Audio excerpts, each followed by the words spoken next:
Historically, Bridget occupies the space between the years 451 and 523 of the Common Era. So what, 400 years after the life of Jesus.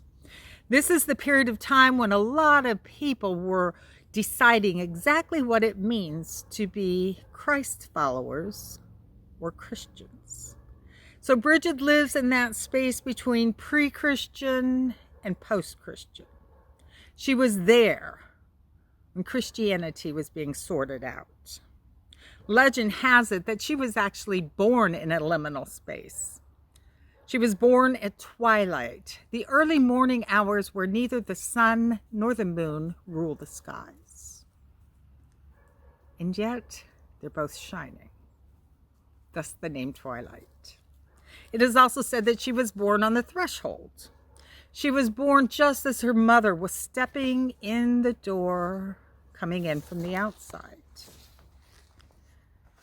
There are also some wonderful and colorful myths about how Bridget served as a midwife during the birth of Christ. What is not myth is that she did actually serve as a midwife when Christianity was being born in Ireland. Put a bit differently, Bridget delivered the Celtic tradition across the threshold and into what it means to be Christian. And again, for Bridget, it's not about either or. For Bridget, it was both and. Being devoted to Christ did not mean abandoning her Celtic wisdom. That makes a lot of sense. It's also said that Bridget's mother was a Christian and her father was a druid. A druid is a priest in the Celtic tradition. So there Bridget is again in the in-between space. Now, that might not make sense to you if you are oriented towards a timeline. How could her mother be a Christian if Bridget is credited with birthing Christians? But remember, Bridget occupies that space in between. She's not bound by the timeline. It's a different way of timing. Bridget's pre-Christian community was devoted to the earth goddess.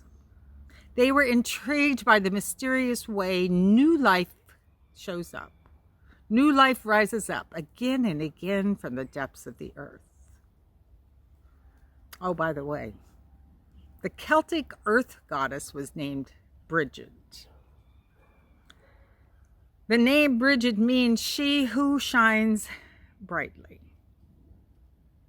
In fact, one of the Celtic rituals was to share a common fire and take turns, making sure the fire was always burning. That was their ritual, at least until Christians showed up and destroyed their temple. But the fact that the earth goddess was named Bridget implies that Bridget was not Saint Bridget's given name. So this is how I understand it. When Bridget became a saint, she was given the earth goddess's name. Thus, the goddess did become a saint. And at the same time, because in my understanding, not just anyone is given the goddess's name, you have to be a saint first. Thus, the saint became a goddess. Which means to me that both J. Philip Newell and Jan Richardson actually got the story right. The saint became a goddess and the goddess became a saint. Another little tidbit revealing that Bridget occupies that liminal both and space.